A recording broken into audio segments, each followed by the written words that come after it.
shoot. We about to get into it today. Hey, can you hear me all right, EB? I can hear you fine, man. It's gonna be. I just want to make sure the microphone is right. I got the new Yeti Black rolling, and look, I'm nervous. I couldn't sleep last night. I got up early today because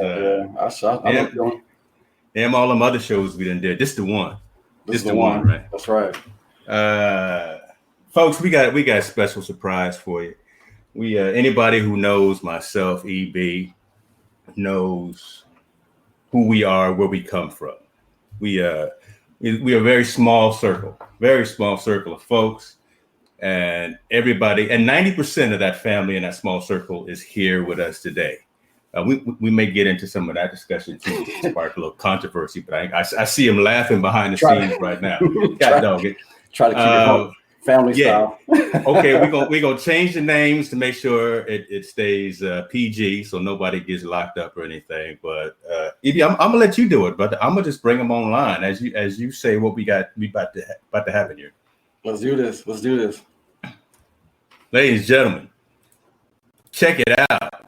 Oh my God, ladies and gentlemen, I got all of them. Oh, look at Will. Oh, he don't have his camera on. Come on, man. Will, where you at? This. In other words, shouts out. We got Clifton Lee. What up? Now Will is talking in the background here. Oh, we got Damian Hennington, and we got Anthony Arrington in the room. What's up, y'all? Will trying to come in. Thanks for having us on. Why you sounding all professional? You're not at work, brother. It's us. Yeah, come on, brother. Don't do that. I'd have known you since you was 14 years old. Don't do that. Yeah, don't get people around here. Remember, folks watching. Hey, folks watching and we recording, and I got some surprises here in the back. What is wrong with Willie Fuller, man? Well, you know. Hey, and we work at Comcast. You know what I'm saying? We'll work for the internet company. He be hooking up. He's on commercial side, so he be hooking up. One time I was an Intel dog and went through the gym, and I just seen Will in the gym. That's when he was supposed to be working too, right? No, installing. You know how they be having those TVs to the treadmills, and he was installing some cable or something. He had a crew out there. He had an entire crew. I just rolled up on him like, what you doing here? He should have a T1 hooked up to his house. Yeah, I know he should have all that connection. There you go. Can you figure he's frozen? Did you pay the bill? I don't think they give it free anymore to employees. Hey, Will might need to check his employment status. I know. Come Monday morning, he can't get in the building. He can't get in the building. They done froze his badge. They done froze. All right, let's go ahead and start with some things. Let's go around. First of all, love y'all. This is it right here. Again, this is family. That's why I titled this Family Reunion, because we 90% here. We missing somebody, but we might get into that a little bit later. But let's start with this man in the middle with that tapestry he got right there. You can't help but see that.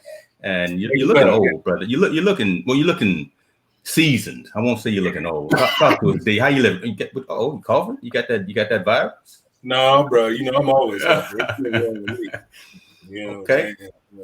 Cannabis kills corona, so I heard that. Put that on a t-shirt.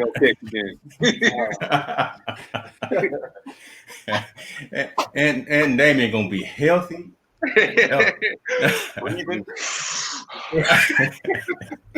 Hey, we could talk about a time that we me and Anna was in Vegas, and I was like, man. All right, be careful now. Hold on, be careful. Don't change names if you have to. It's supposed to stay in Vegas, homie. It's supposed to stay in Vegas. We talk about Japet. We in Vegas one time, man. I could not breathe. We would go downtown. We go down to the strip, and so we gotta go back to the room every 5 minutes. Will standing in front of the Comcast truck. Will standing in front of the truck. Get out to the truck. Next to the in front of the truck, and still the satellite dog. Get my own satellite. You work for the company, dog. You work for the company. Don't you have some hookup with some special codes or something? About to plug up to the truck. It's not like we stealing cable like we used to back in the old house. Where we got Terry coming in with the old satellite dishes, right? And we swapping the cards out. We're not doing that anymore. Like Will needs some more bandwidth. For real. God, I know you're busy today. Talk to us, Will. Man. Talk to us, man. Will, I know you're busy today. What's happening with you, man? You got parties going on. What's happening? Man. You know, my daughter's birthday party's today. My son got a right on. game. You know, I'm just trying to maneuver between the two. Puffy on this podcast with my boys. You know what I mean? Damian looks so cool. He looked like a backdrop. He looked like a backdrop. That's right. Look like he painted himself up there. Well, you know, he always been, you know, above. You know, Damian was always an old soul, special kind of brother, looking like Stokely Carmichael and everything. But you know, just missing my scepter. You know what I'm saying? I need my scepter. Well, I got the book though. You know, we can talk about the book. We can talk about the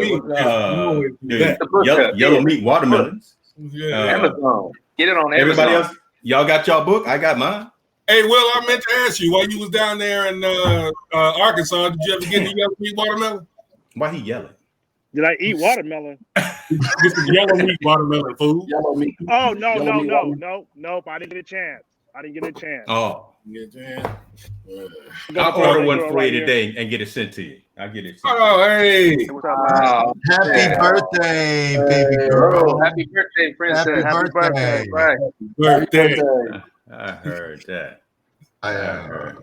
Look at that. Will done mess around and got kids. He got gray hair. He used to have a job. He don't know about that Monday because you definitely not representing Comcast effectively right now.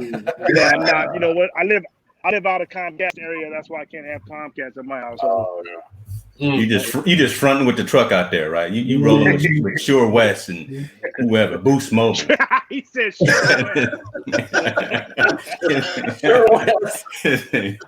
Will you kill that truck? Sure West. What's that? Yeah, air touch out there. What? Come on, man. He rolling around with old school. I like that truck. Man. What you trying to jack it from? No, I want to get me a truck. He's trying to come down and jack his truck. And what's up, brother? Where you at? I'm at the Talk house. to us, but no, see no, I don't like that. That's not it. You know that you all reserved right now. You act like somebody. You got some warrants or something. I mean, you know, I'm always on the low. You know what I mean?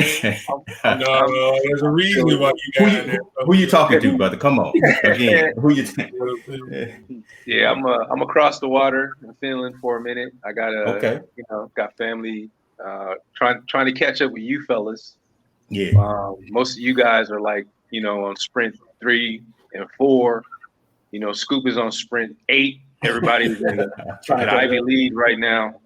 You know, I just finished sprint 0. I'm on sprint 1. I got a 2.5-year-old. I got another one on the way. So, you know, I'm trying to get the visa situation straight so we can all be back in the States. Yeah. So I'm out here for a minute. Yeah, but I'm catching up to y'all. Okay. Hey, I know somebody who ran for president, right? Who is that could probably help out with any political issues that you may have. Shout out, ladies and gentlemen, Clifton Roberts. We can get you some paperwork signed. You know, party. Right. It's a trip too because this year the Humane Party nominated me again to run, so I'm officially running. But I'm gonna write you in. It's an emotional year this year for elections, as you guys know. Yeah. There's a lot of people. Yes, so indeed. Yeah.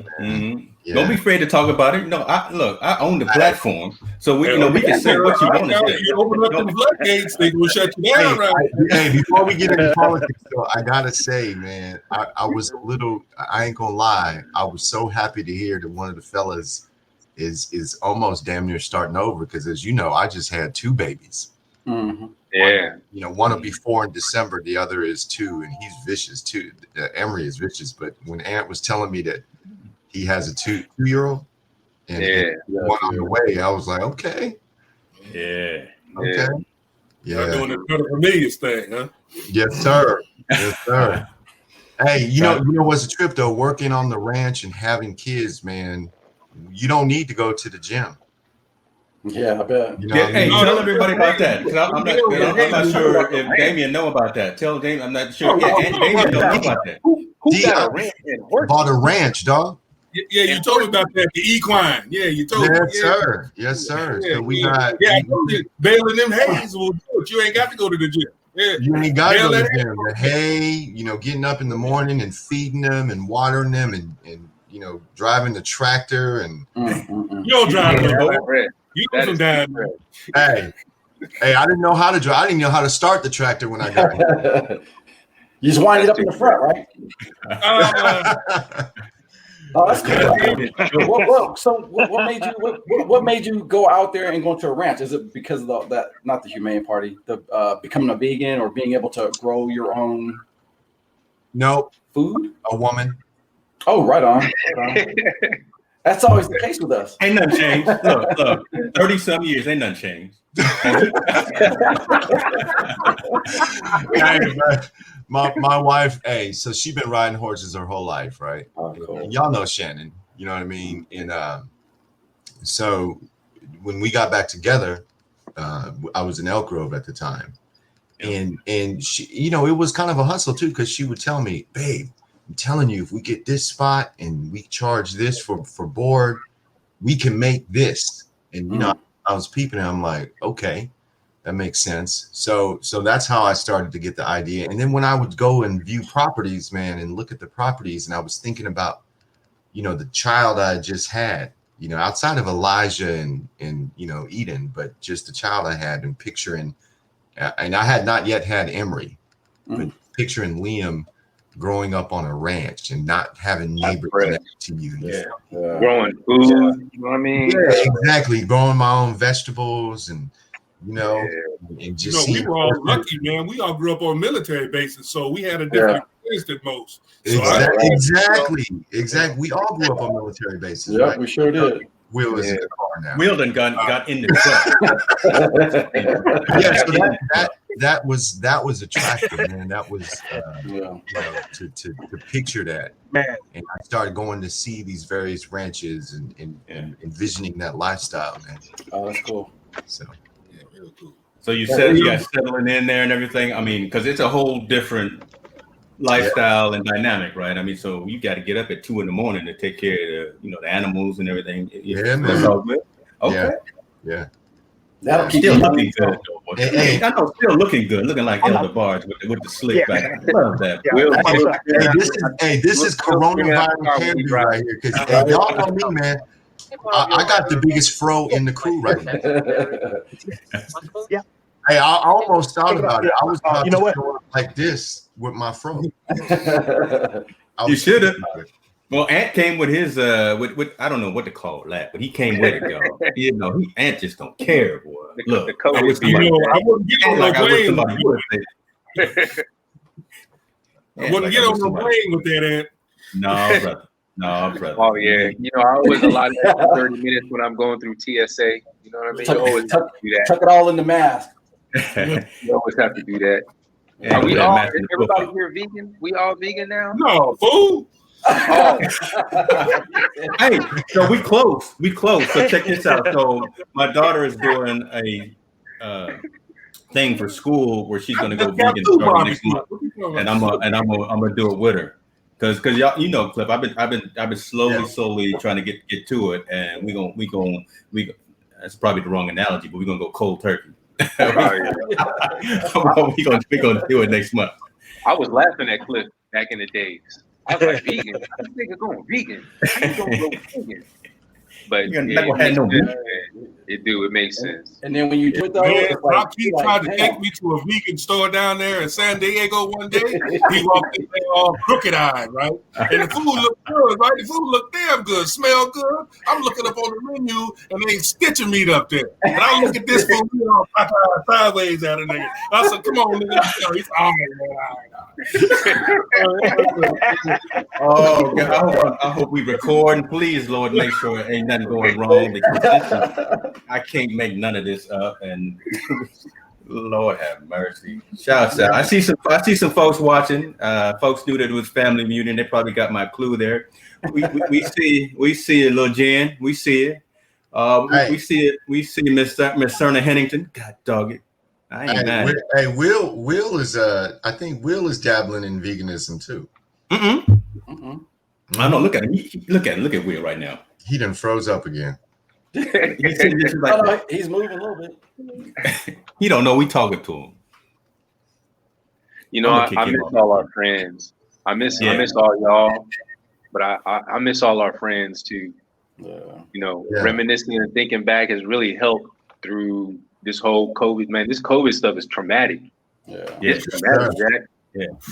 It's regardless of your situation, if you are working from home or you can't work, you know, it's been traumatic, man. And just having the memories that we had and how we grew up and we was out in the streets just being wild. Look at you. You can't keep a straight face. I know where you're going. You can't. You starting to get amped up right now because man, it has helped to get through this. I can tell you that. So I miss y'all. I miss all our friends too. Yeah. And I know Ant's worried about it because, you know, Ant and I, well, when he was in LA, we were closer. You know, we were right here, and you know, we really didn't. I haven't seen you in a while, right? Because you know, there's a lot of things happen, but we really never got together because it's coronavirus. It's been crazy. So I want to. But y'all are my DNA though. It's like, you know, there's so much. I mean, you know, I think we all have been through those experiences that are just absolutely horrible. Yeah. And, you know, but y'all are my DNA to this day still. Yeah. Like, I can't, you can't put into words, like, y'all are my DNA for real. Like, absolutely. Yeah, it's molecular, dog. It's molecular. It is, man. It is. It's like, no matter what trials and tribulations. We go back, brother. Look, we go kind of far back, right? So don't. That's when you had hair, and I don't know what I was. Oh, that's when you had Scirocco. That's when that was. You know about the Scirocco? Yes, sir. We used to roll Scirocco. I remember the VW Scirocco. Used to roll that Scirocco. And Cliff's little Fiesta. What was it? Little Ford Fiesta? Ford Fiesta. And don't forget about the Millennium Falcon. Millennium Falcon, boy. Hey, Damian's Millennium Falcon it saved us many a time. Hey, that was a loyal. That auto was loyal, boy. Yes, sir. Hey, you know that gave me an idea.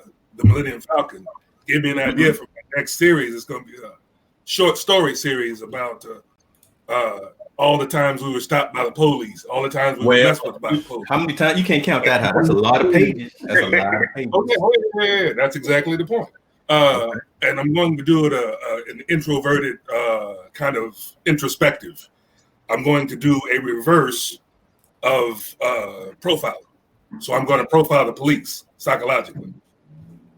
Damn, grown man. Damn, he's a grown man. Look, Damian always been like that, though, right? He just it's almost like you needed something different to happen, or something to open up the window to allow you to have the medium, right? I think when you when you were in Texas and everything happened, right, and then coming back, the trip back and all of the stuff, that started the wheels are turning. Now with the way that the world is falling apart, now you got the skids oiled, right?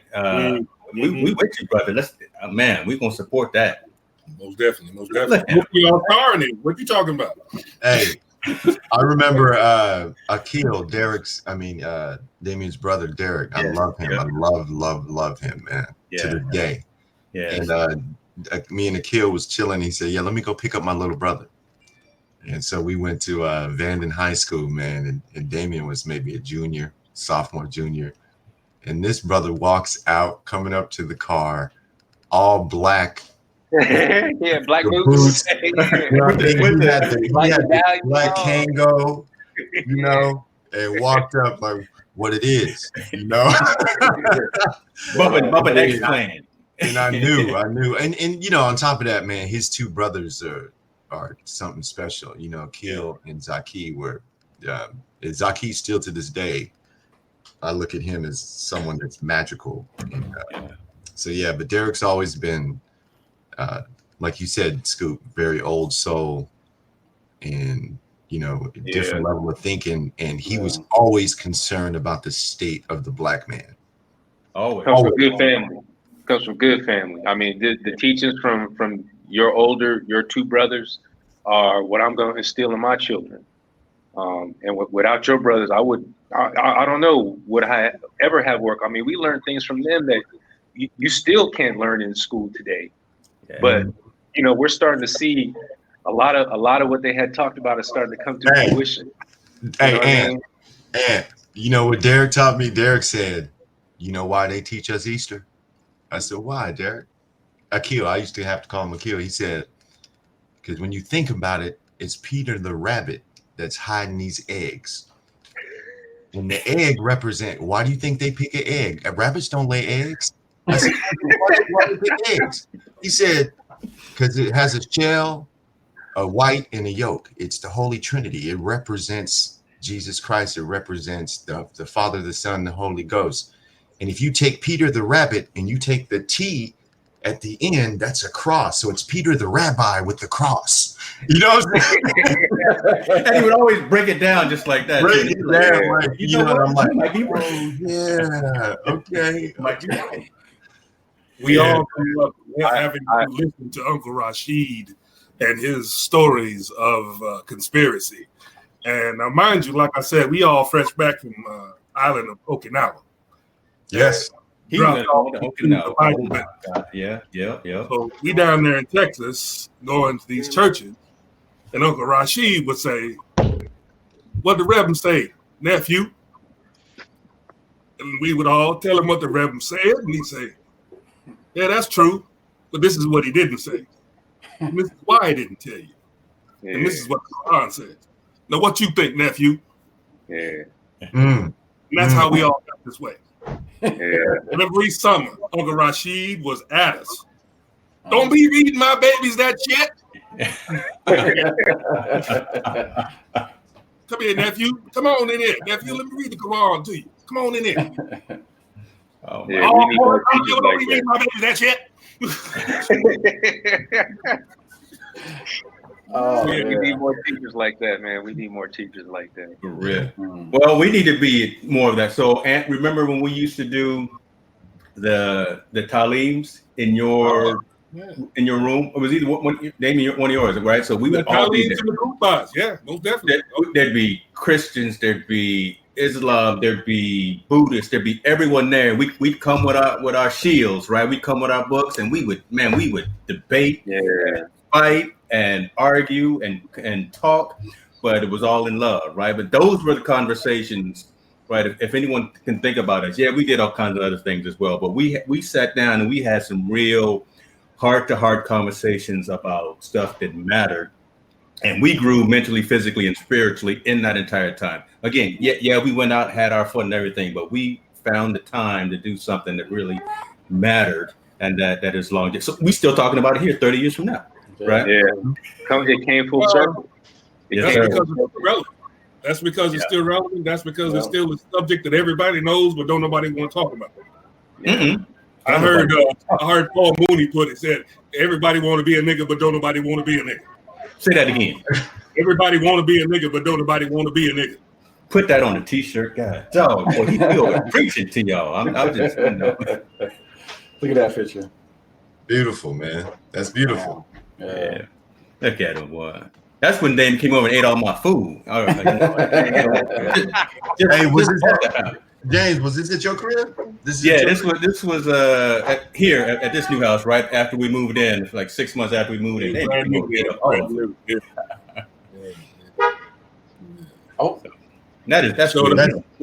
That's Will. That's Will navigating spot to spot. I know he driving with the phone. Probably got a mouthful of chew. You know. Hey, I think Will is the only one that ain't been to Okinawa, so I don't want to.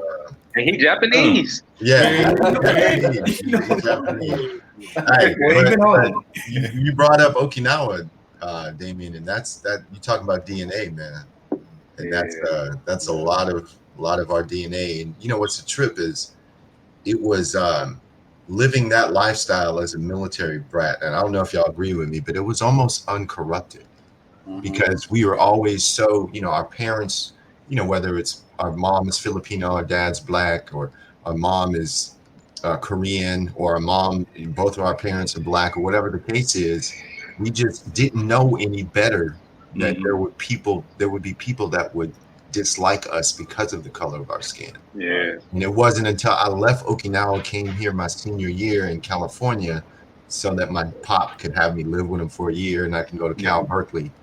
That, you know, and you remember that time, the first time someone called me a nigga, I was with Andrea, Biaggi, and you was in the back at AM/PM. You was in the car, and I looked back, and Andrea's your girl.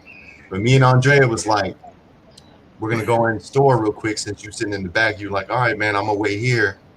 I go up to the door, open the door to, you know, being a gentleman, to let Andrea in, and this hit comes out, and got so mad. Yeah. Andrea was with me.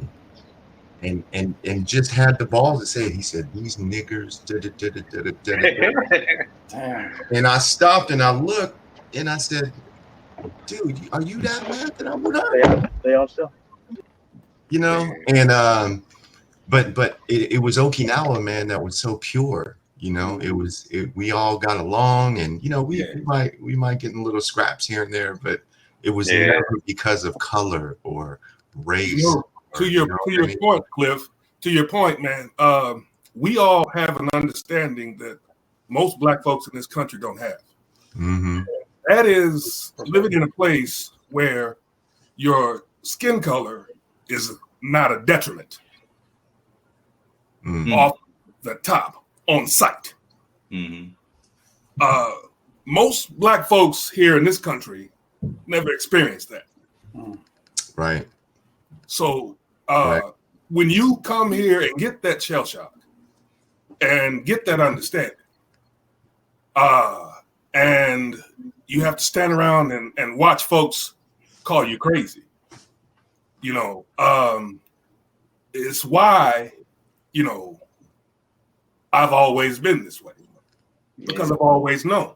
And, you know, back then, didn't nobody want to hear that. Oh, turn off that PE, put on that show, dog. I remember, you know. So, you know, but that's the way it goes, you know. We had a different experience entirely. We could run home to the base, and the police couldn't even follow us. Yeah. So, you know, we would go out, act a plum fool, and we got called them base niggas because we was a little bit because we was free. Because we could run home to the base. You know, when the numbers got too big, or, you know, the brothers got too jealous, we could run home to the base and act like, ooh, see y'all. Just as long as we don't get kicked off the base, right? Don't get in trouble out there on Alpha Gate. There was an audaciousness about us, how, you know, we was coming up. We was always fearless wherever we went. You know what I mean? Like, wherever we went, we were just very, we didn't have a lot of those restrictions on us being just who we were. We really didn't care, like, because we had that upbringing, that global exposure from, you know, So we didn't have those kind of impediments on us to not be who we were. We were who we were, and we didn't care. You know what I mean? We just had a fearlessness about it. And just to see, you can see how the shackles of those impediments are put on in your formative years. We were freed of that.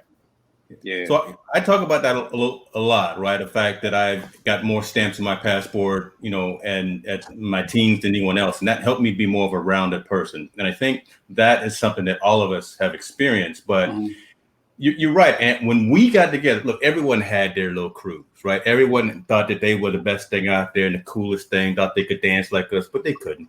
But when we got together, look, when this squad right here, Nolan was fresh. I'm gonna let you know. He said Nolan. Oh my God, is that brother? Nolan was fresh. Nolan he came to the crib one time with his truck. He didn't know my mom. My mom said, "Oh, you got a truck? Look, why don't you come over here to Home Depot and let me fill it up with some rocks?" So I'm working in the yard, and Nolan did never come back. but no, what I'm saying is that look, when we walked into the grad, when we walked into any of those spots, anyway, we had kind of an air about us that it wasn't arrogant, but it was definitely confident. Right, we walked in, the DJ would change the whole sound. We'd get out there, right? We would do our thing, and I don't know where that came from. Again, it's our upbringing. Our parents have helped us with that. The fact that we are well traveled, well versed, well read. We got our old soul. What is Mr. Hennington there, because he was always there, making sure that if it jumped off, we was gonna get out okay. And I'm literally thinking about the time. It may have been the first time you met Jen, right? We were at that spot downtown Sacramento at the club. Some dude backed into my brand new Mustang. Oh, yeah. Remember this? And then I tried to kill him. And I literally tried to kill him. I was choking him to death. And Jen jumped in the middle. You messed around. You picked her up, turned her, pulled her over, and there was a whole little scuffle there too, and all that happening. But Damian was always there just in case it all jumped off. I remember that for sure. My whole point is we going home in a few minutes. We going home. Right. Home. I love it. I know you talk about Okinawa, and yeah, we were in Okinawa, but I think I've probably known Cliff the longest because we actually were in North Carolina, which is where I experienced at an early age racism. Not so much on base. I don't know if you remember Jamie Hamlet. I don't know why that dude using his dad was black, he was white, and he hung out with this other white dude. And he would call me names. I'm like, dude, isn't your dad black? He goes, that's the stepdad, right? But that's when I experienced it. It was in the South in North Carolina. So granted, I never dealt with any of that in Okinawa. I just felt like we were all like the same. So when I experienced that, I was like, let me look for anybody that's like me. Let me look at all anybody that's like me, or even just thought like me. Not just a color, but anybody just thought like me. But I remember Jamie. It was crazy. Jamie was raw in basketball. Remember how raw he was? Yeah, he was tight, man. But he had issues, man. He had some serious either some hate issues, and I don't know what their family life was about. But there was times that he'd be so cool, right? So cool, and then there would be times that he was just out there. I ended up slapping him. Yeah, you can tell usually that's simple self-hate. When you have to do all that, you overcompensating for something. So something inside. I agree, Damian. One thing I'm noticing now. I mean, I'm not on Facebook. I don't really go on there a lot, but I do go there to catch up. And one thing I'm starting to notice is that we all kind of knew who the biggest were growing up. I mean, I still got love for the biggest I grew up with. You know what I mean? I do because, I was with them in high school and all that. But it's interesting to see how these folks are so emboldened nowadays. And the commentary that comes out is just incredible. I mean, I mean, just as an example, not to call nobody out and not to knock nobody, but, someone that I went to high school with made reference to Michelle Obama as being racist and making racist comments. And I was like, how is that somebody I grew up with could be on the opposite side of the universe from where I'm at? Yeah. But I think it just goes to, to the diversity of kind of what we've been exposed to and what we've been around. But I think, our foundation is always at that central place, calling it back to Okinawa, where, it didn't matter what race you were. You know what I mean? You were going to be who you were in life. But go ahead, man. Go ahead. It does pain me though. Like, I mean, the way things are going now, and I'm one of those. I'm kind of pessimistic in that I think things are going to reverberate back to how they were in like another 2 years. I honestly think Trump is going to end up winning again. You know what I mean? I think all these things. So I'm pained on this go around because the movement is so strong. You know, the movement that Damian talked about in his book, and kind of, you know, you saw the seeds of that planet. I'm still pained, and I bring this up because, you know, I'm just starting to raise a family. Y'all have done this a few times, and, you know, Cliff he's doing it again and again. But, you know, I'm always trying to reflect, and, you know, I want to come to y'all and ask how did y'all do that? Like Scoop's daughter starting UCLA. Like, I mean, if I feel like you guys have broken through, but haven't started a family, I am pained and I'm afraid about, you know, what the future holds and what I'm going to do. Like, how am I going to teach them? You teach them to be good. You know, that good. Right, that feeling is the right feeling to have, right? That means you're an active, engaged dad. That's right. There are books out there, but, you know, forget the books, right? It's all feel, it's all that relationship that you have with that child, and you know, your significant other, things like that. I mean, and you just go day by day. I can't say that I can pick up a book and say, this is how I raised our daughters, this is how I raised our son, because it's completely different, and everyone's is completely different. But they see you. Don't get it twisted. Everything our parents have told us, look, the kids are going. You gonna see your kids gonna be the exact same way as you were. Mm-hmm. You think you know everything, bruh. It all comes to fruition. The kids just soak it up, and it's the greatest job in the world that you will ever have. Forget everything. Nothing else matters. They tell you the same lie you told. Wait till they tell you the lie you thought you made up. Yeah. You know what I'm saying? Hey, I done already forgot their name a couple of times. Now you know your name, God dog. You know who you are. Although let me get a shout out. We see Lainey in the building. We see your girl. Holla at you. Oh man, Lainey. Huh? That's old school, right? We got Lainey and Little Jen in the room. Oh, Little Jen too. Woo, yeah, man. she up in here. Back. we got some of the old Jan probably like, I'm not Little Jan anymore. I never called Jan. Nope. Ain't never did that. Don't get me left out. Lainey and Jan, though, those are some beautiful That's songs. Family too, right? Those are family too. God, Joey. Oh man. I think we done lost Willie. Hold on 1 second. Oh, here he go. He just gonna throw the whole show off. He getting up in the middle of the show. Everybody gonna bring a kid in here. We gonna bring up. I mean, there's people that ain't here that should be here. Oh, what is this? This nigga right on. He showed big. I made. Oh, you made that? Hold on. Yeah. Let me put you on. Yeah. Oh, you know, we need to talk then. Hey, Ant was the one that had me with that Hubbly Bubbly back in the day too. Remember the I thought Hubbly Bubbly. Oh yeah. And here's a bit of announcement. Hey, one day we're gonna have to get together and reminisce. You understand what I'm saying? Oh, yeah. We starting today. Yeah. He said he made his own type. Hey, this time the only person that's the furthest is Ant now. Anthony's Finland. Yeah, I'll be back though. Hey, you remember that time we was all in the airport crying because Ant was leaving? You remember that, huh? No, hold on. Was that Ant or was that no, that was Ant. Will? Crying and going on. Okay, I remember when Will went to play ball. Arkansas. Yeah. Look at this picture. Oh my God, this is Clifford got his clothes on. I got a lot of other pictures. What's up with my pants? Why are my pants unzipped? Because that's what you used to do, brother. That's what you used to do. You look. That's what you used to do, God dog. Don't let me pull some of these other ones. Hey, you remember Cook's riding boots? Nobody can clean her with the riding boots, Jack. Hey, I'm telling you, everything comes full circle. He equining now, but you remember the riding boots back in the day. Nobody had an air horse back in the day. Cliff had riding boots. And I had some riding boots. Hey, and you remember Ant? You remember how long I talked about getting them? Though I'm like, look, I'm telling you, I remember trying to talk you out of riding boots, man.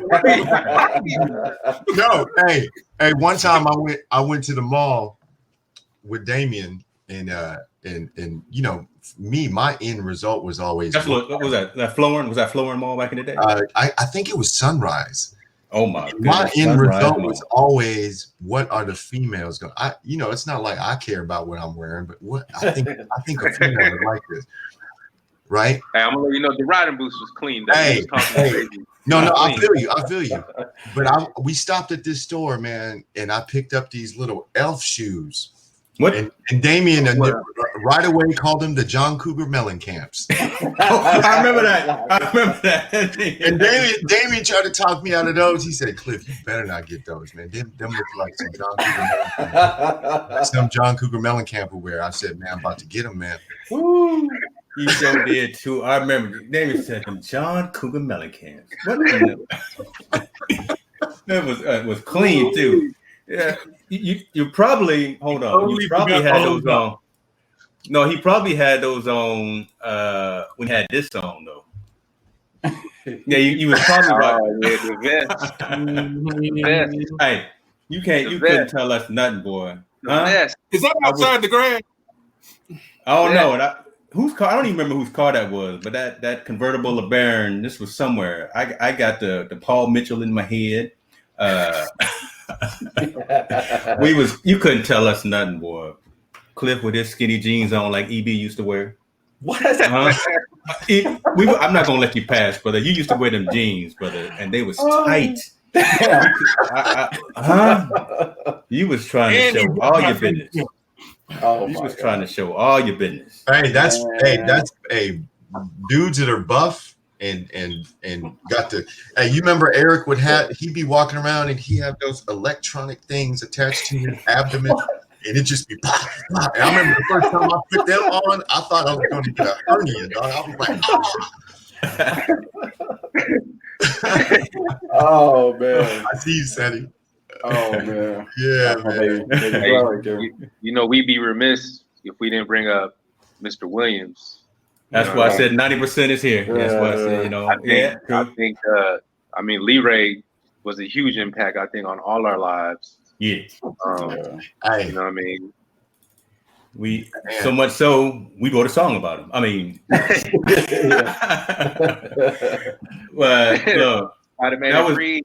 Spider-Man and Freeze. Look, so that's us, right? Everyone that's on this screen right now, if Will would come back and they go Laracious Donovan Williams. That we was so tight and went through. We cried together. We laughed together. We fought together. We wish Lee Ray would take a shower sometime, but he never took a shower. He was, Cliff was always on him. Lee Ray, why you just walk around like that, brother? Hey, honestly though, but it didn't matter because he was pulling, man. He was pulling. Hey, Ray, Ray was. You'd be surprised. Lee Ray, he did what he had to do. Every day was somebody different. I'm like, are you kidding me? When are you gonna get in some water? But it was all good, right? That was us. And hey, we amongst political elite for sure. I mean, we know this, but I think Lee Ray was definitely. I mean, if you could call out somebody that had legendary status, definitely Lee Ray. Yeah. I remember one time he was gone for a while, and then I was saying I got this club down on Exposition. I think it was. Is it Charlie Brown? There's like a golden one. It was across from the where they do the Cal Expo. And I'm standing there in line, right? Nobody around. He goes, EB. I was like, yeah, I thought you was gone. He just shut up. And I was like, hey, no. And you think he gone, like gone for gone. Yeah. And one time he rolled up on me in Arden Mall one time with all his crew. With his biking. Yeah, he started biking. I thought you was someplace else, brother. What you doing? How you get out? You know what I'm saying? How you walking around? I mean, man, for years after, I'd be in Arden Mall or somewhere, and somebody say, and I don't even see him. They be behind me. What's up with your boy Ray?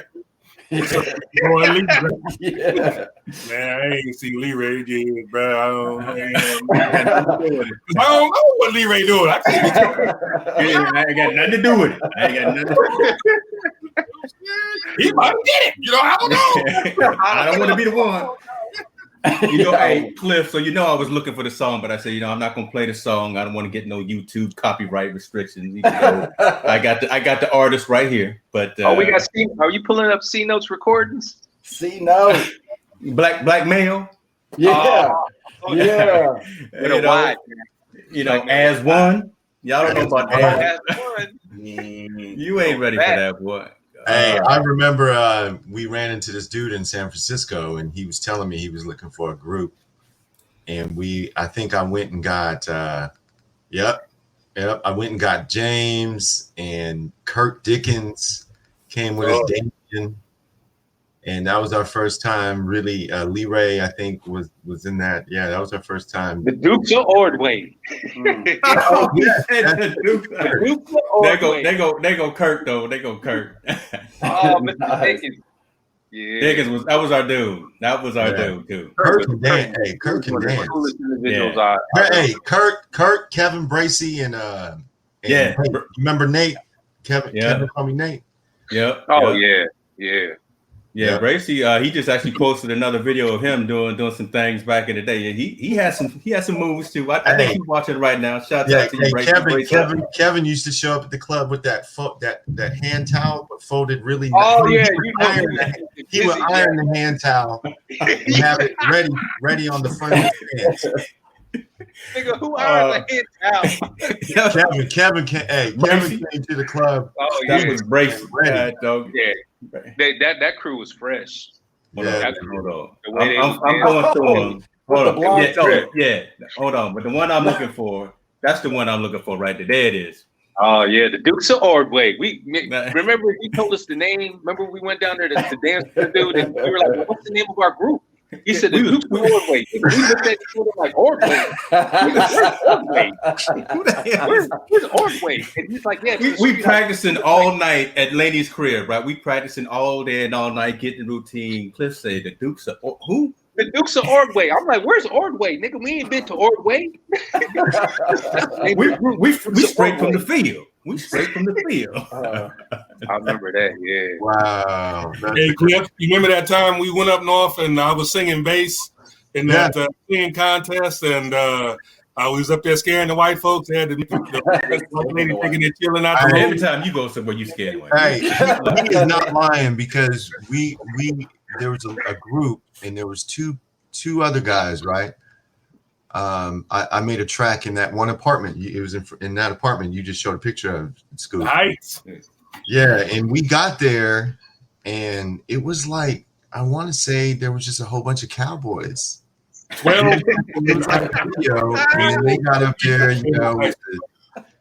with the fits on, and it was a trip. They didn't know what to think when they got up on stage. I remember that, Damon. Yeah. You remember the white lady covering her child's ears and taking out?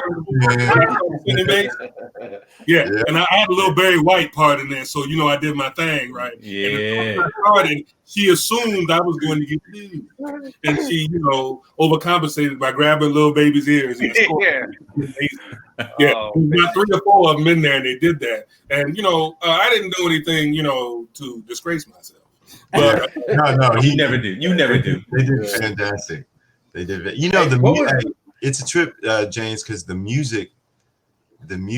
I remember me and Ant used to go to. We go to Six Flags or whatever, and we do those videos. And Ant he'd be cutting it up, right? And then, but when we look back, he'd be like, "Cliff, why are you so serious?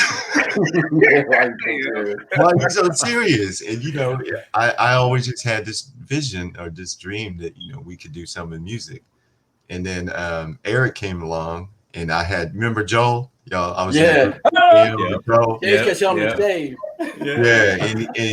And Eric shot us to his cousin who was working with Bennett Freed, and Bennett Freed managed at that time Andre Simone, Jody Watley, the dude from The System. You remember "Don't Disturb This Groove"? That one. Mm-hmm. And it was a trip because that was my first time getting in front of some heavy hitters like Gardner Cole, who produced Open Your Heart to Me by Madonna. And we went to Garner's house and he was like, yeah, I dated Lisa Bonet and da-da-da-da-da. And, it was a trip and I really thought I was on my way. And then after that, me and Will went over to MC Hammer's studio. Will went and got this saxophone player, this kid from Armio High School. And we went there. So music, it's a trip that music was, and you guys have always been so supportive, and where we could, we got together, like that picture you just showed me. We would go to San Francisco, do this group, and we still gonna make it. I still think we're gonna make it. I got rap right now. Nigga, want me to freestyle? Nigga, I'm waiting on you. You gonna be the first label with old niggas on there. Chris got the keyboard. He got a keyboard with him right now. This is gonna happen. And Cliff, you were talking about videos and Six Flags and stuff. You remember that video of us bungee jumping at that water park? And my knees. Yeah, woo! But what I was thinking about was climbing up to the top of that rig they had, and where you were climbing, there was no ability to see the next step. So you keep climbing, and I'm like, motherfucker, this got to be the one. No, this ain't doing that. All right, so we get to the top, right, and we all looking down, and this is the point where it gets high. Woo! Look at that, right? So there happened to be this white couple in front of us. And the dude went first, and he chickened out. And his wife said, "You a bitch." So me and Cliff said, "Well, we got a job. We just so we get out there, and I go first, right? And first of all, black folks on the bungee thing, that don't even sound right. That don't even sound right coming out of the mouth. He was conspicuous to say the least. So I'm up there and they strapping this big ass rubber band on me, and I jump off. But I look down, and that first moment where there's nothing down there underneath you, but you ain't falling yet, but there's no ground for a long time. And that's unsettling, homie. Yeah. At that moment is when you choose. You say, this might not be a good idea. It was already too late. Y'all did it. Y'all go right. Yeah, and now y'all the knew reason me and Ant were going to do it because I had saw this big dude go before me, right, and he tried to be Superman. And he dove off that sucker, right? And that sucker janked him up, and the hook hit him all in the side. Yeah, then they took his kidney out. Yeah, and you know what I'm saying? So I said, I'm just going to go ahead and, just leave it off this motherfucker, right? My neck and my back. But when I get down on the ground, thankful and stuff, I look up, and Cliff's up there, boy. And just before he dives off, and I'm diving. I know the brain talking in his head. I'm diving off this, right? So he jumped off and his knee said, whoop. And I said, oh, Lord, yeah, because I know. Wouldn't that when I look back at the video right before I dove, you see my knees buckle. Like just dang. Yeah, man. I remember that. Hey, I was thinking about, because we were talking about dancing in club. What was the name of that club where we did the it was in the parking lot of Sunrise Mall. Bentley. What was the name of that? Bentley. That was that. Yeah. So that was the club. That was the night. Damian coming out there, clapping because we out there getting ready to go do our thing. And wasn't that the night, Ant, you got into that fight? Oh, with Beast? You talking about with Beast when he knocked me to the ground? Yeah. So remember that. So all of us did. And I have, the family knows about 85% of what we going through. You done told me. Some of it. Well, I did snitch. So remember, it was jumping off, and I was standing right next to you, and then he swung and hit you, and I said, "Oh no, he didn't." So then I went after him, and that started a whole brawl because it was just supposed to be all. I said, "Don't be hitting that, man." Yeah, man. And then somebody threw a bullet. That was Eric. It was not Eric Burks, but not EB, but it was Eric. It was Eric. Yeah, that's right. And Giles. Eric.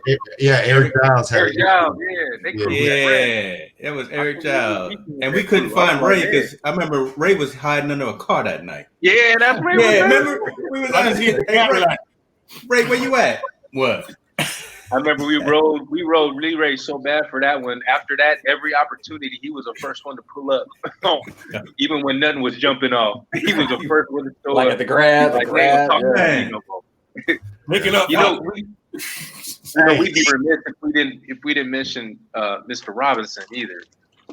Yeah. I just talked to Terry the other night. Free ticket, Terry. Free ticket, Terry. Yeah, always got a ticket to backstage somewhere. Terry doing some good things too right now. Terry was on David Letterman with Tony, right? Yeah, he was on. You know he was on Seinfeld. No, he was on an episode of Seinfeld. I was watching it. I watched it this day.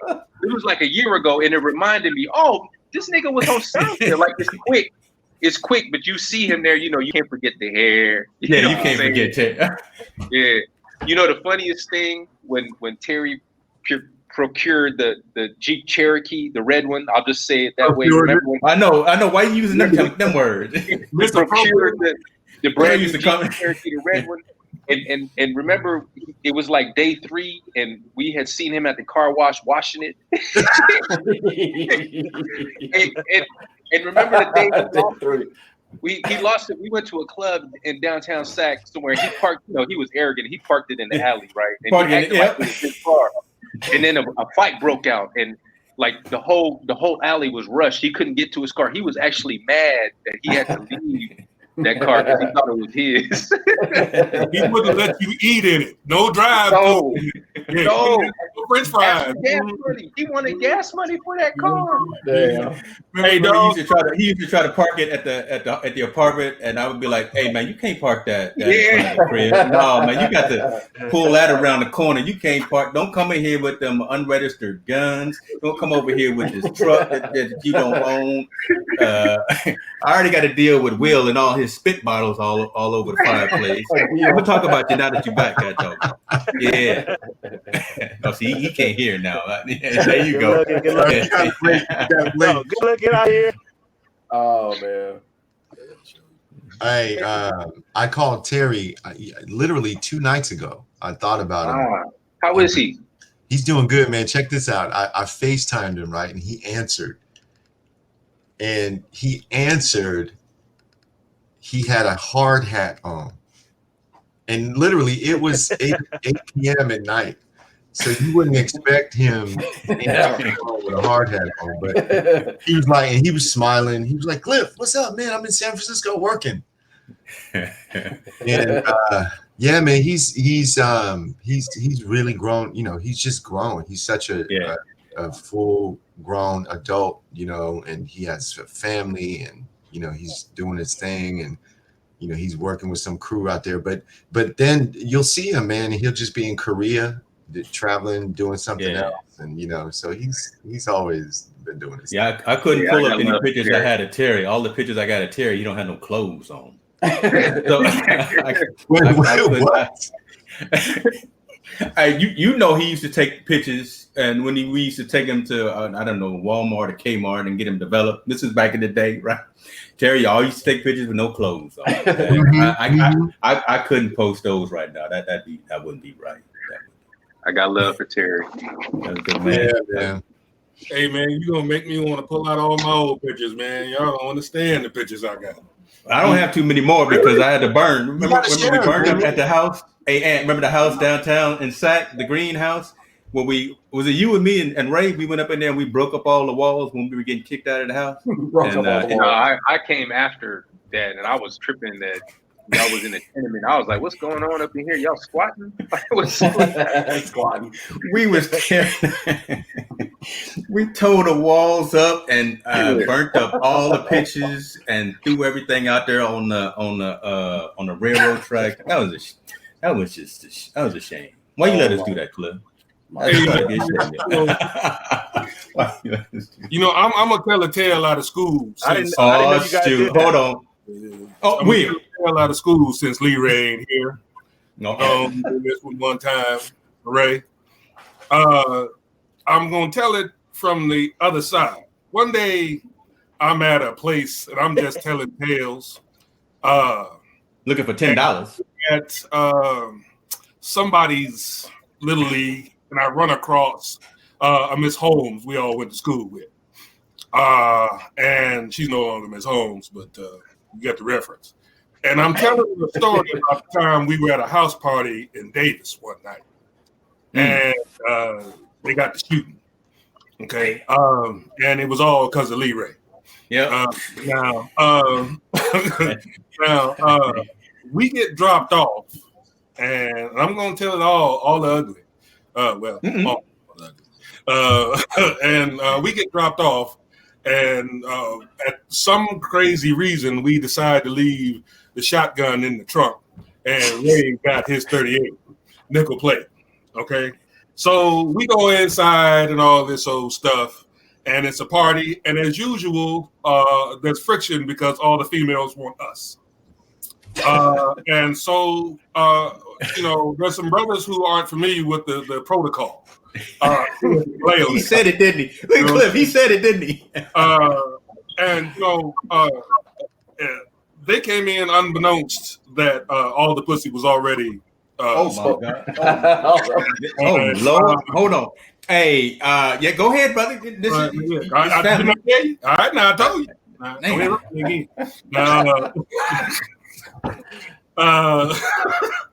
Now, these brothers was hostile, but they couldn't say why they were hostile. So they had to make up another reason. And so Lee Ray starts a scuffle, and me and Cliff, while he's on the ground, are stomping the white dude in the head. That's got Lee Ray down there with him. And then brother named Brandon we went to school with, he's got a 40 bottle up like this because the room is crowded and the lights have went out and the DJ has stopped playing. And this is an apartment, by the way. And the dude said, what you got that bottle up there for? What you got that bottle up there? Man, I just don't want to spill my drink, man. You know what I'm saying? So we get all through, we pick up Lee Ray off the ground and stuff. And these brothers, Leo brothers, they decide to leave, right? And everything is cool. And, 5 minutes later, Cliff downstairs getting his mic on, getting our talk on. We on the patio. Cliff down there singing, and that's what he's doing. Yeah, you know what I'm saying? And these brothers come on around the corner talking about, come on down and get shot. Come on down and get shot. Right? Cliff is like, jump. Me, Terry, and Lee Ray are standing on the patio, and we decide to play it cool. But they come around the corner up the steps, and so we disperse. I go upstairs. Lee Ray goes that way. Terry goes downstairs. Now, there's an apartment upstairs where everybody's escaping to, I'm assuming some college girl, and there's about 4 or 5 people standing on the other side of the glass, petrified. Right? So I said, look up there, I come in and say, where you going? I'm going with this, get there. What you talking about? So I slide the door closed and, we standing back there. I said, man, I got to go see. So I leave, go looking. I hear pop, pop, pop, pop, right? I hear later, Lee Ray back here shooting like this.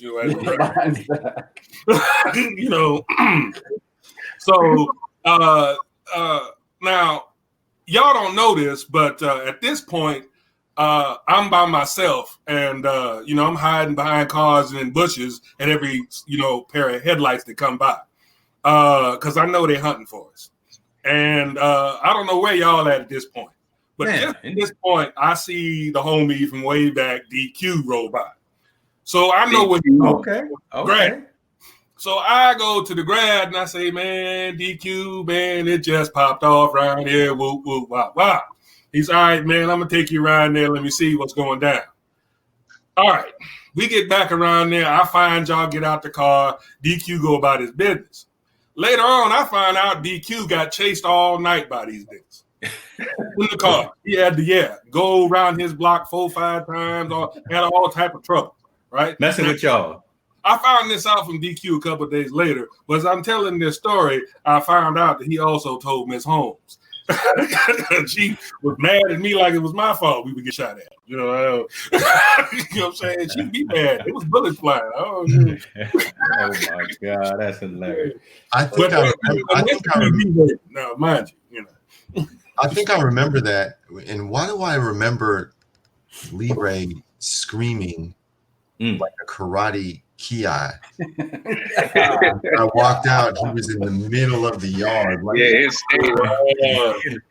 I missed all that. He was always trying to get that from you because you got the belts. So he was trying to act like I took Lee Ray to a karate tournament one time. He was in a karate tournament. And I think I was there because I remember when you were going for one of your blacks, and I was there, and I said, "Damn, Cliff over there, he know how to fight real good." Yeah, he do. He sure do. I heard that. Mm-hmm. Where the Will go? What happened to it? Seriously? Come on now. He's in and out. I think his daughter is. Oh yeah, he did say that. He driving. He don't know what's going on. Well, good. That's a good segue back off into this. Oh my gosh! Oh, on Amazon. Over the whole conversation, so y'all know. Yeah, that's right. Yeah, and by the way, I did all this artwork, all the cover, all of it's all me. Damian, let me see the back again. Oh, that's wow. That's a picture I had drawn while I was down there, in the clinic. Yeah. Y'all never saw that picture. Maybe I'll find that picture for you that you drew it from. But I had to get all that hair cut off before they locked me up. So anyway. But anyway, back to the story. Yeah, Will's the only person that made the cut. I had 600 pages, but Will's the only one that's cameo had left in the book, everybody else. So I change your name. You know how I do. I remember when I first roommated with Will, we first shared a room. I used to trip out how I never met anybody that would prepare for a 12-minute nap the same way that he would. I mean, he had a whole ritual before he would nap, and the ritual would sometimes take 15 minutes, but he would get his 12-minute nap in, and it was the same ritual. He'd put his clothes on, he'd fold his clothes, he'd fix the bed for a 12-minute nap. I remember that's when I was like, Will is different. He definitely. And got his ritual too. You got your ritual too, though, right? What's that? I said you got your ritual too. Like, what would you do? You I forgot what you put in the bed, like some powder or some like mulberries. Hey, hold on. So no, I got don't forget that on the wall. Purple velour on the wall of his dorm room. You don't understand. Yeah. Wall to floor, purple velour on his dorm room.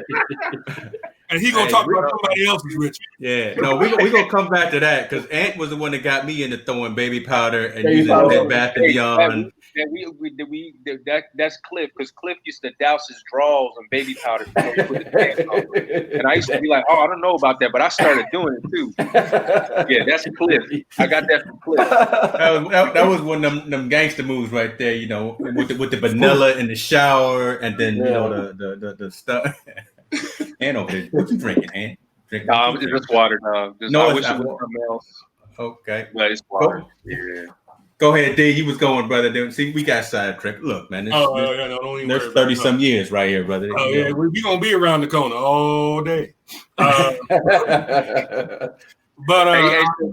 I wish Will was here because I was gonna tell you about his little cameo.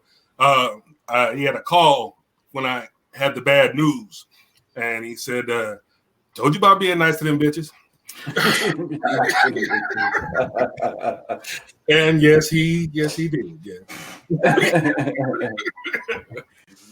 Yeah. So that book is 600 pages. No. That's the unedited version. That's what I wrote. It is 250,000. So I don't know. Anyway, it's 232.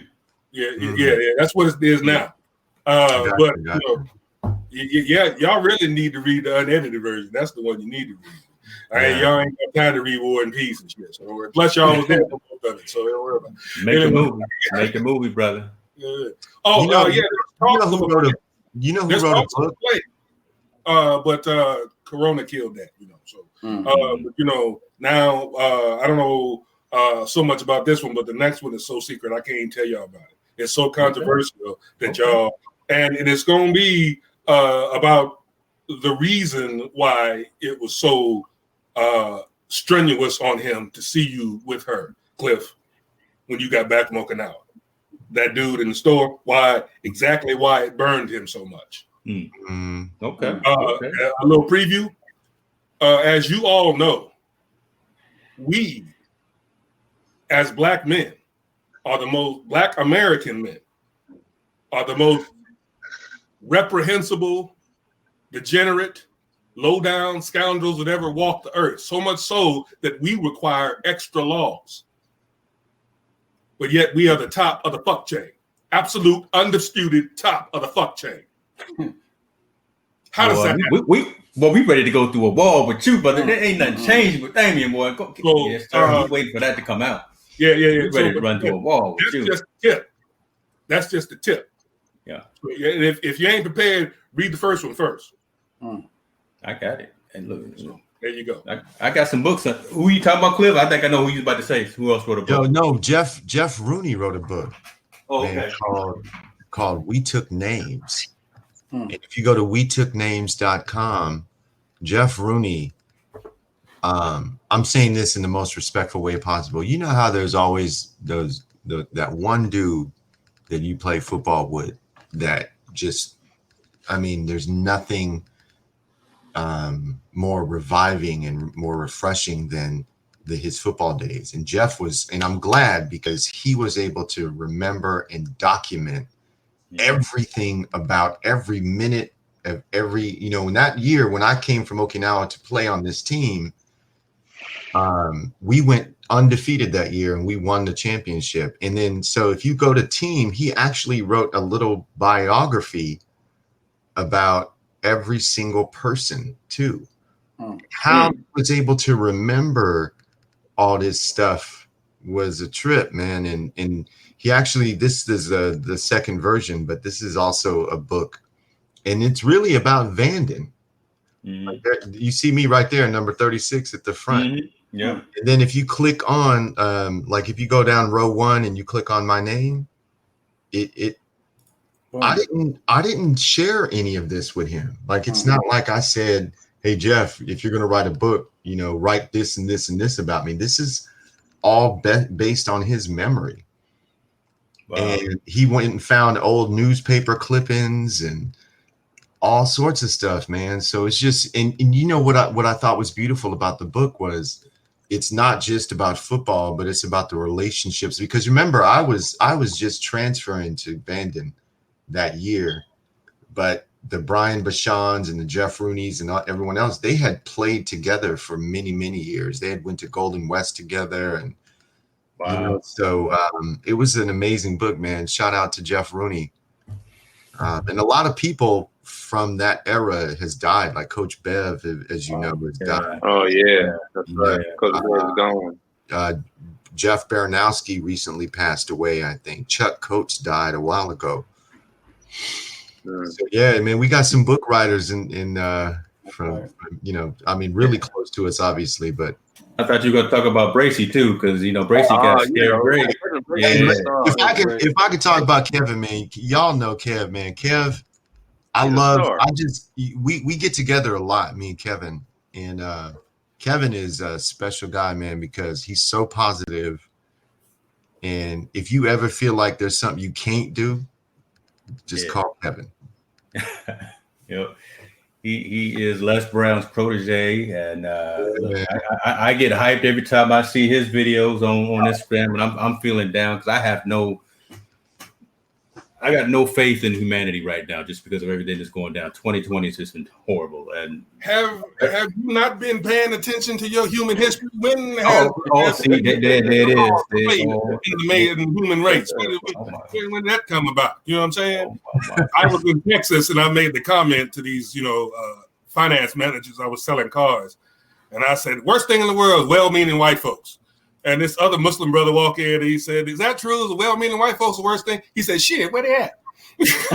Well-meaning. There it is. But there's never been no good time for humanity on the planet. This is nothing new. This is simply, as far as what we're doing now, this is Reconstruction 2.0.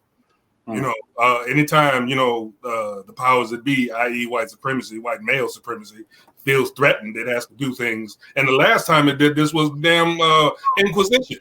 I'm talking about the rack. You know what I mean? You know what I'm saying? So drawn and quartered. You know what I mean? Yeah. So this is nothing new. This is, until they get it right, this is going to be on repeat. When you read Egyptian tablets pulled out of the mud, written on clay, and it's 5,000 years old and it's about somebody's midlife crisis. He's, he fucking his secretary and his wife fucking the pool boy. Yeah, he bought a red convertible chariot. Yeah, yeah, he just turned 40. Yeah, at 5,000 years ago. It's the same old con. As a matter of fact, it's about 10,000 years old. So I just saw something that was talking about how they said like the white man had wrote the Bible, and then how they make people with melanin evil. And if you notice why do they say 666 is evil? 666 is part of the proteins and the makeup. 666 is part of the makeup of melanin. Yeah. And it's like it's almost like a subliminal message. It's not subliminal. It's not subliminal at all. They painted Jesus white and turned his wife into a hoe for the sake of white male supremacy. I knew you was gonna bring that up. That's so crazy. I just heard that. Be careful what you ask for because they didn't look. I did not know that. I want y'all to understand that's information I didn't know. Back. Yeah. I want you to understand I'm holding back. Oh, we know, brother. I've been trying to give y'all this since I was 12. Yeah, hey, brother. Hey, first and foremost, this is family, brother. You say what you need to say. If folks need to drop off, that's fine. But these are the conversations that we had back in the day, and you've been holding on for 30-some years right now. The truth is unpopular because anytime somebody has to go looking for alternative facts, the truth is unpopular. The only people who have to go looking for alternative facts are for whom the facts make them look repugnant. Right. Mm. So if the facts don't make you look repugnant, you're not compelled to look for any other facts. Yeah, Damian, that's one of the things I appreciated about, the Humane Party, right? Is, when I came across them, I mean, being vegan, I was desperately looking for something that would also tell the truth. And, around me, people were just getting sick and dying. And, in my 53 years of life, I've come to know that a lot of what we suffer in terms of dis-ease is because of what we put in our bodies. What I appreciated about the Humane Party is it allowed me a voice regarding race relations and regarding what's been going on in this country. And part of our platform for the Humane Party is recognizing the European invasion of the land masses now under U.S. jurisdiction is compromising a series of unprovoked acts of war and genocide. And that even the transatlantic human slave trade was basically an institution of human slavery. And it should be recognized as an unprovoked act of war. And so we were able to actually list that on the platform. And it's amazing because there's such a focus on animal rights and, protecting our air, land, and water resources and, ensuring that everyone has equal rights under the law, regardless of your sex and your gender and your sexual orientation or whatever the case is. But then there's this section where we're calling to remove all names and likeliness of chief perpetrators of these acts of war, and to remove the statues and take them off money, and and establish an agency, to really go back and investigate the things that the crimes against people like our ancestors, right, and remedy those crimes in a way. And that starts with an apology, and I think that's where a lot of people don't understand. Yeah. The way that I like, and if you take it from economies of scale, right? And let's just say I have a family that for 450 years just killed everybody in my family and denigrated them and treated them poorly and hung them when they saw them and spit on them and called them all this stuff and gave them the scraps of the food that they ate, the intestines and the feet and the ham hocks, but they ate the best parts of the meat and just treated them horribly for 450 years. But then for 50 years they say, okay, we're going to be nice because we are forced to. They weren't. And they weren't. Let's not get it twisted. There has never been a nice time. Not in this country. No, I feel you. But that's why, that's one of the reasons I got involved with the Humane Party, man, is because, you go to the Democrats, their platform, and they ain't that bold. You go to the Republicans. No. In America, you have two choices. In America, you have two choices, especially if you're a black person or a person of color at all.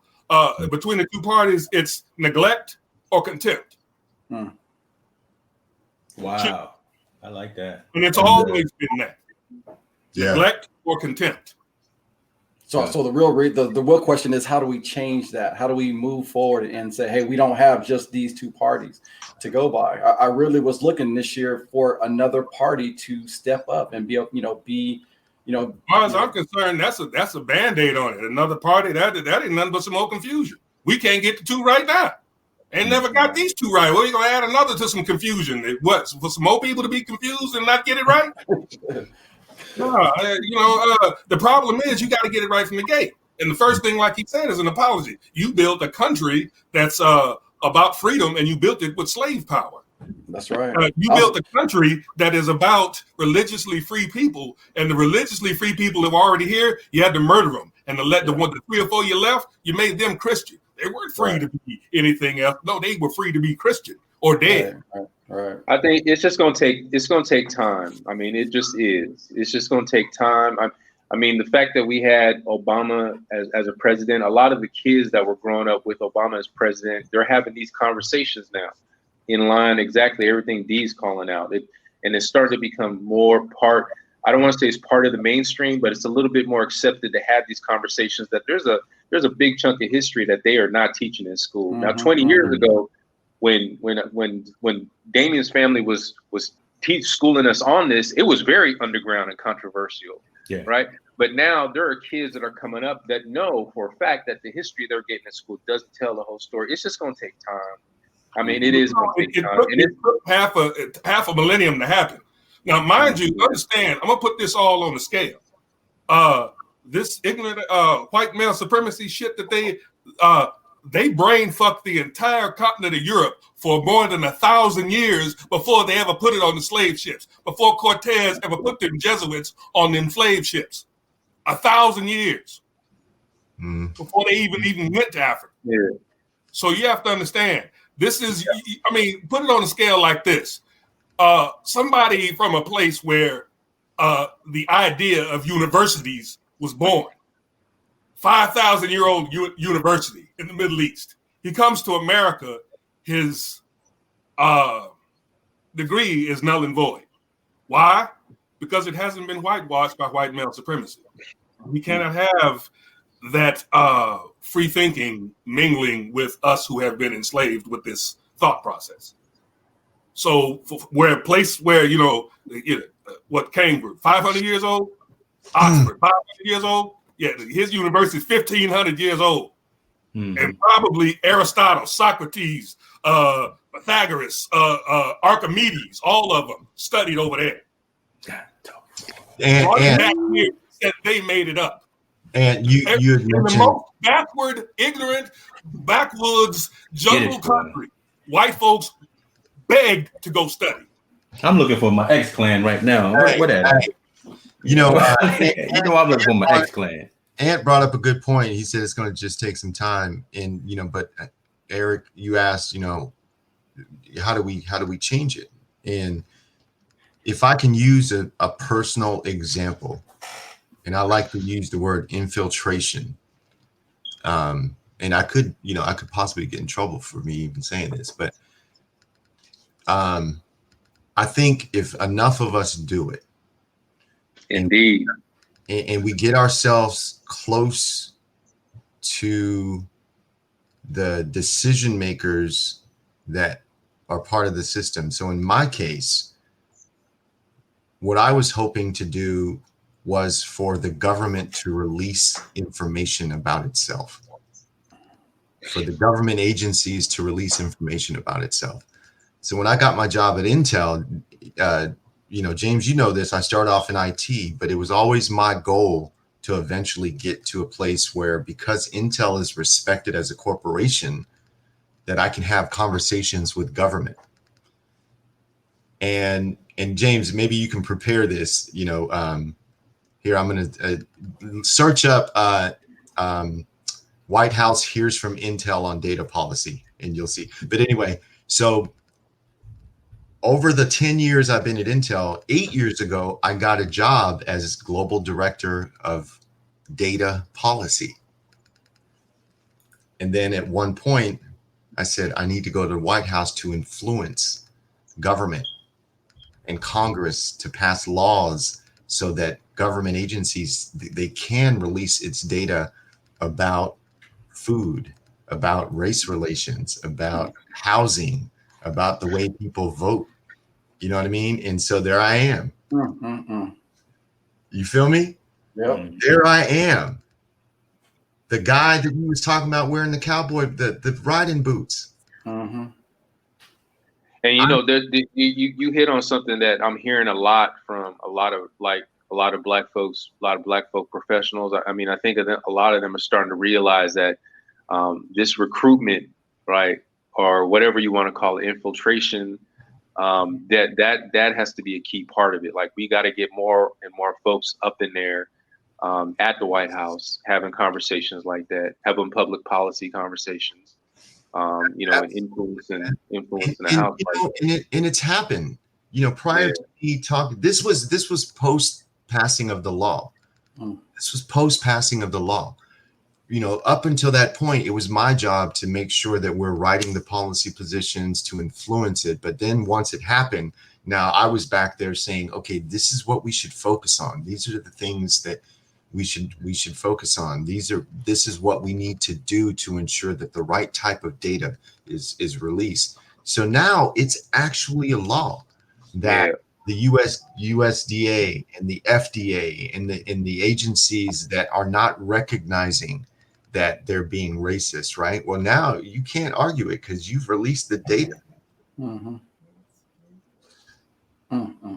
Make a change. And look, that's a way, I think, Eric, to your question, I think the more in what I love about everyone on this call is, you know, whether you're an author or whether you're influencing influencing the way that organizations around the world are embracing technology, or if you're like Eric, you know, in the corporation and you are kind of guiding their IT strategy or Scoop, the way, you know, what you're doing in terms of being a architectural engineer. I don't even know, man. I can't. What you do is so amazing. I can't even put it into, you know, articulate it correctly. But we all have now. We're in positions of influence, and that's what I'm so proud of that, man. To see what everyone's doing, and Will, you know, working at Comcast and leading a team of commercial installers, right? I mean, if we want to, we can do more. And I think if we do that, what can you say? So here's a call to action, right? And again, we've all got platforms, we've all got opportunity, we've all got spheres of influence. This conversation has gone in a completely, I knew we were going to go this route, right? And I knew we were going to go deep, but I didn't know we were going to go this deep. And it's refreshing to know that we all can still go this damn deep and have these conversations. Most stuff we got, we can't even discuss. You talk about Scoop, come on now. Well, I know. See, I'm getting to you right now. You said some things up on here that I think we could pretty much say anything. What I'm trying to say, Brother Hennington, got dog, is look, let's not stop. Let's keep doing what we're doing.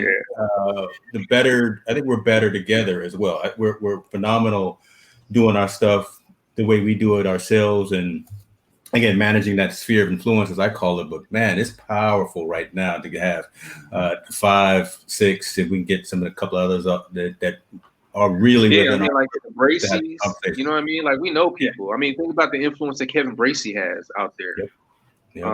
So there, I mean, to be honest, I was joking. I was talking about, you know, our upcoming, you know, music career, that we could still make it.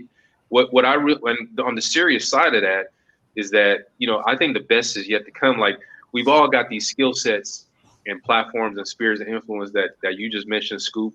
Like, maybe now it's time to figure out how to how to collaborate on that and really maximize what we can get out of that. Because as individuals, we got an author, we got somebody, leading the party. We all are able to do things, absolutely. But if we linked up, even just doing a couple projects here and there, I mean, think about the influence that we could actually have on these youngsters and people just around us and people that we see on the news and television, and just think about the things that we could do from that perspective. I mean, even on the funny side, Lee Ray leads a whole army of people. You know what I mean? Like, he's got the street absolutely. So just I often fathom like what we could actually accomplish in this realm that we're talking about, because singularly, I mean, it seems like we're doing fantastic things already. Linking up would be something. Would definitely be something. Hey man, you got to get back your ass back across the water for you start talking about, you know what I'm saying? You added no ass shit. Hey, but for real, I didn't even know, man, that you had segue back to me. Always you. Because every time we go somewhere, time to go eat. Hold back now. You can't go too far without bringing it back. Now, Ed, what did you think, man, about the court situation? Say that again? The court appearance. What did you? I'm interested to know what you thought about in the book when I was in court. My lawyer, they burnt his office to the ground. They burnt so hot that it burnt the bricks. Yeah, so basically what you're talking about is a time to kill. Yeah, white boy, McConaughey. Yeah, basically that's who my lawyer was. And I put it to you like this. He let his West Point brother read it. Now, we're talking about a Texas West Point white boy. And I am none too kind to the population of Texas in this book. And he said, and I quote, "A modern day To Kill a Mockingbird." I made some disparaging comments about the educational system in Texas. He has a friend who's the regional director of the state Texas educational yada yada. And he said, we failed him. He would have tested genius.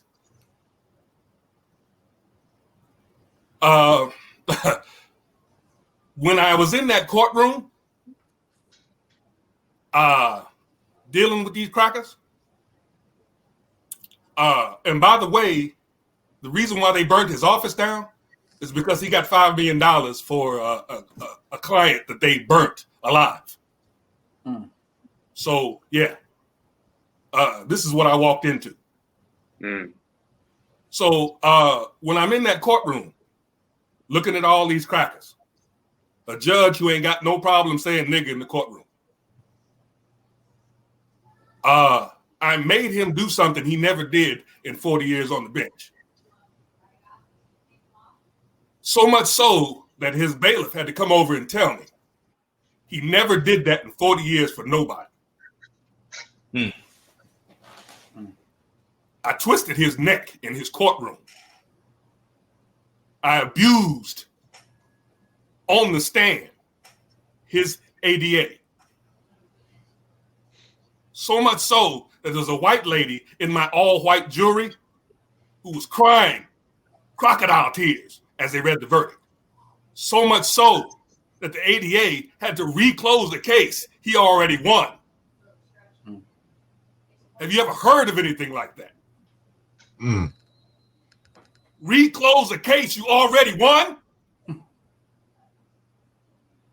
Anyway, so yeah, I slapped him around on the stand because he thought I was a dumb nigga, and I made him regret it. So I just wanted to know what you thought about that. I'm not surprised by that. Yeah. I'm not surprised by that at all. And I think that's a testament to, I think, a lot of what we all have gone through. Folks underestimate us for a number of reasons, mainly, probably how we look. But I think that when the time I had cornrows down to here. Yeah.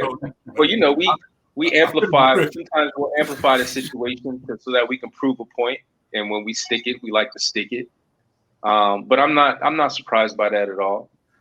I think our justice system is a lot to be desired. So I think there's a lot of injustices that happen along those lines. And, folks underestimate us. But I think, when I think about it, when I reflect back on it, I think the responsibility is really incumbent upon us to prepare ourselves and educate ourselves to the point that when things happen like that, we could show up and twist necks when we need to, and make sure we make the point known. I mean, I think that's part of the responsibility of being who we are. That's exactly what my thought process was. Yeah, and having some of that audaciousness that I was talking about. It's like be who you are, but when it's time to show up, and twist the necks if you have to. That is one thing that we never worried about with everyone on this line right here, right? When it was time, irregardless of what the situation was, right? If it was time to show up for good, bad, indifferent, look, I'm locked up. I ran out of gas. I'm about to go to scrapping. I got whatever's going on. When it was time, that's a good way to put it, Ant, right? When it's time to show up, we all showed up for each other, irregardless of where it was. We could be half dead, sleep in Elk Grove and have to roll up down to Berkeley, or we was in Fairfield and have to come up to Sac in the middle of the night. It didn't matter where it was. We've gone through our things as well, right? Even we talk about Ray, but even amongst us that are on the line still right now, we've gone through some trials and tribulations, but that's family. And but we've come out, I think, better and stronger for each other on the other side. Mm-hmm. None of this is fabricated, folks. For the folks that are still watching, you got this is an emotional deal just having these gentlemen on the line right now, because we didn't go through some things, and my DNA, y'all are my DNA. Yeah, again, someone was talking about writing a book, another book about us, right? Changing the names to protect the innocent and the guilty and all, and doing a movie or something. I think that still needs to happen. My dad talks a lot of times about I should write a book because of all these interviews that I've been doing, and that'll probably happen. But this story needs to be told as well. Right, I think because we have such a different array of intellect and experience, right? I've had to go pick Ray up from the jail down in Davis.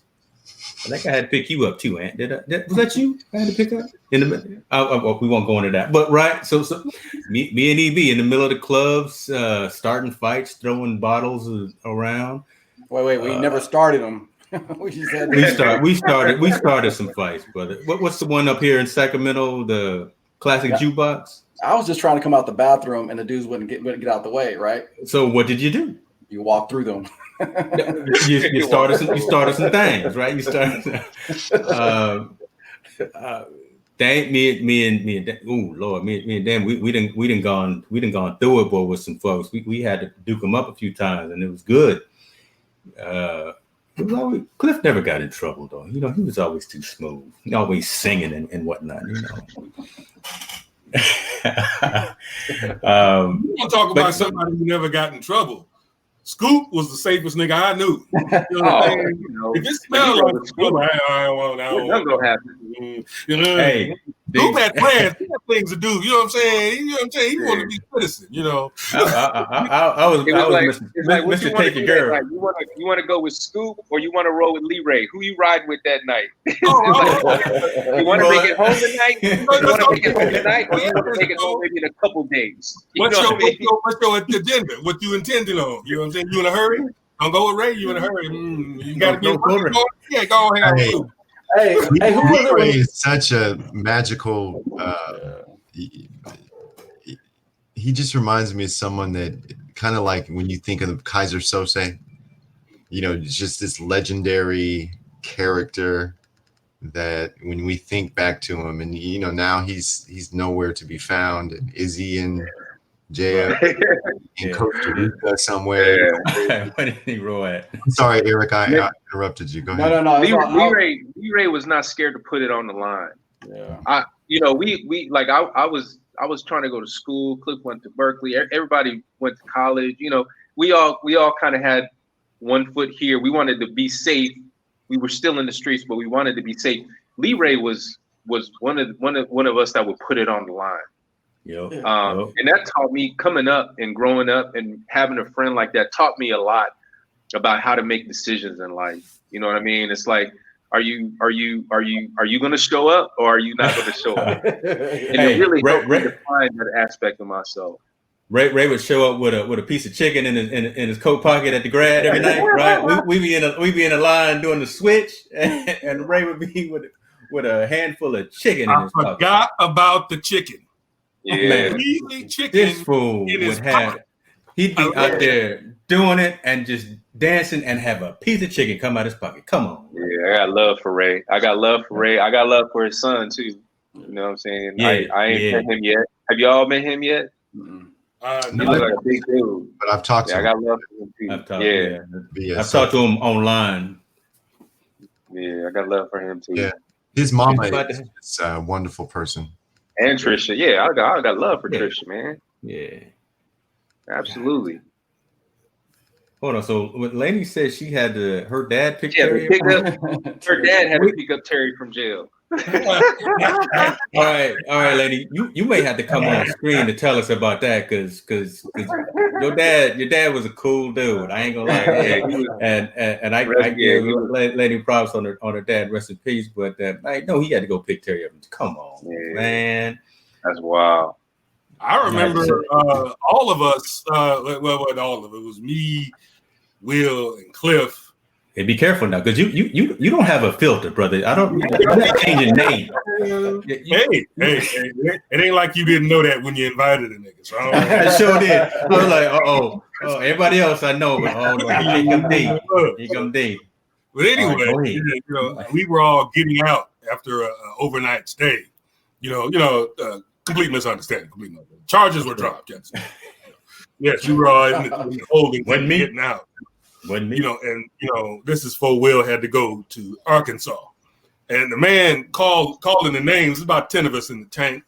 And he called my name and I said, "Yes, sir." And look, Will say, "Old country ass nigga, look, old country ass nigga." That was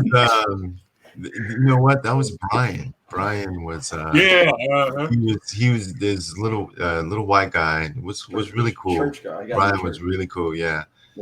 And he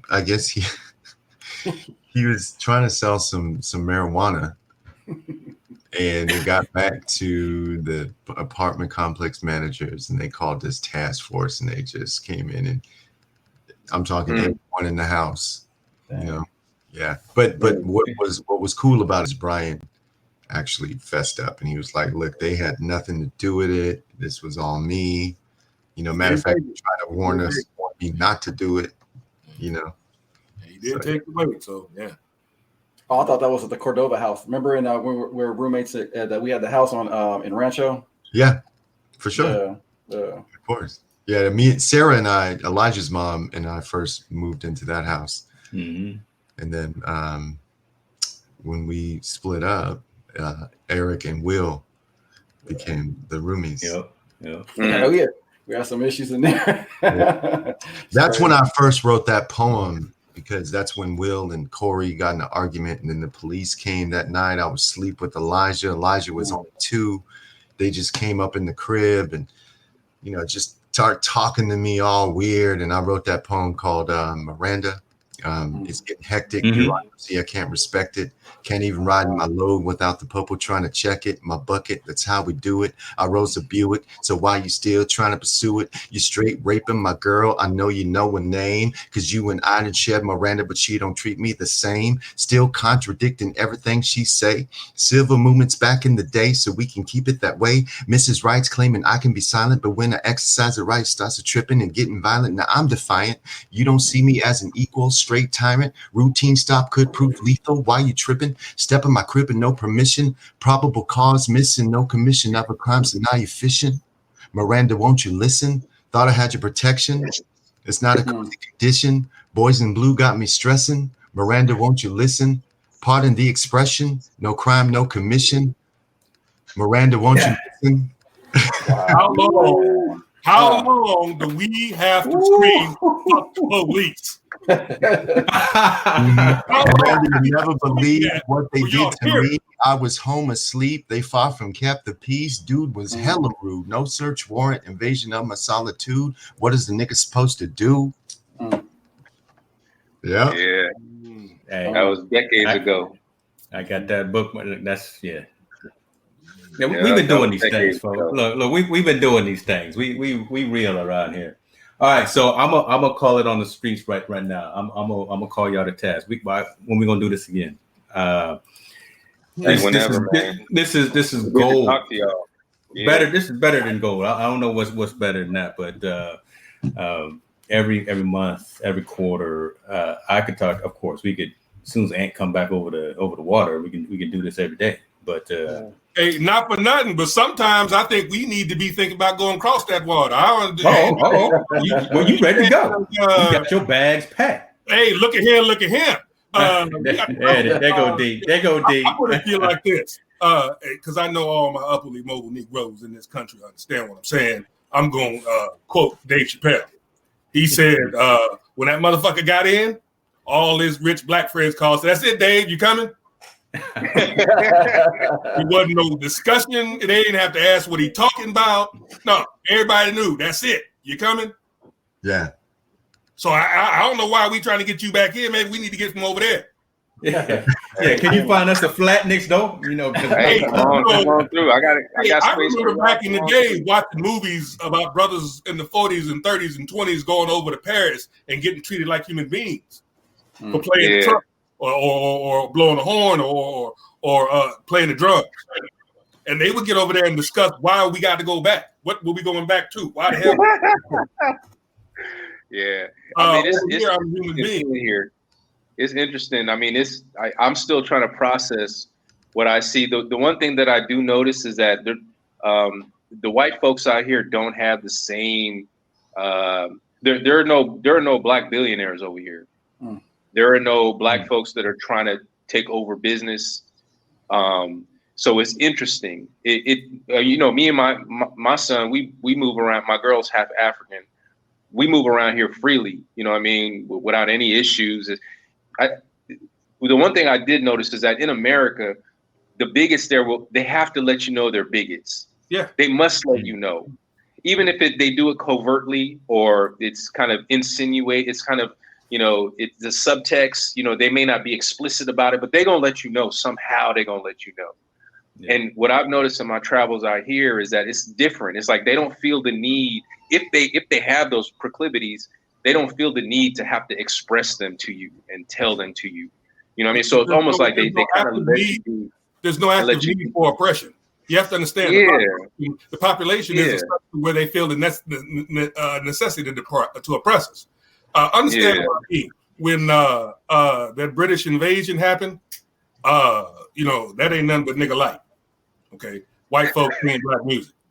And they get paid for it. And one of these reporters asked one of them Beatle motherfuckers, said, where did you come up with this new style of playing, this new music? He said, new music? I had to cross the Atlantic. All you got to do is cross the tracks. Yeah.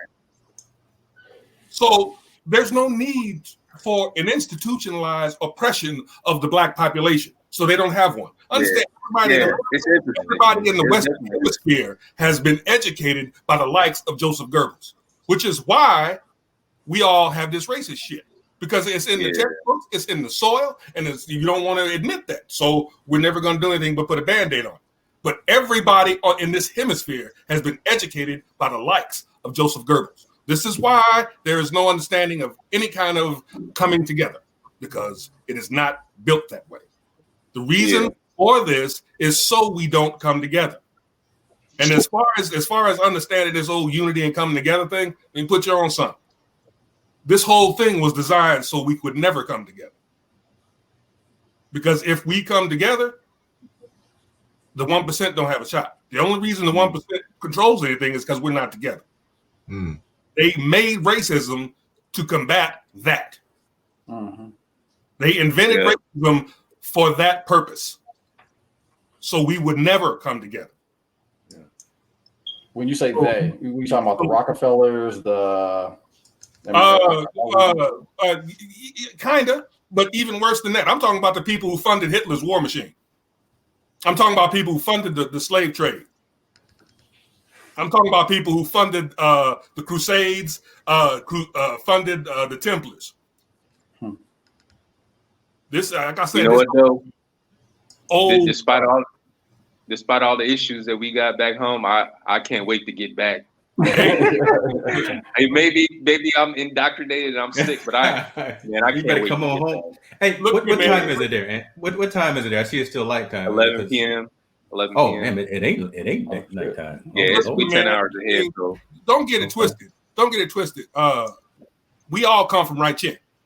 This is where the boat comes.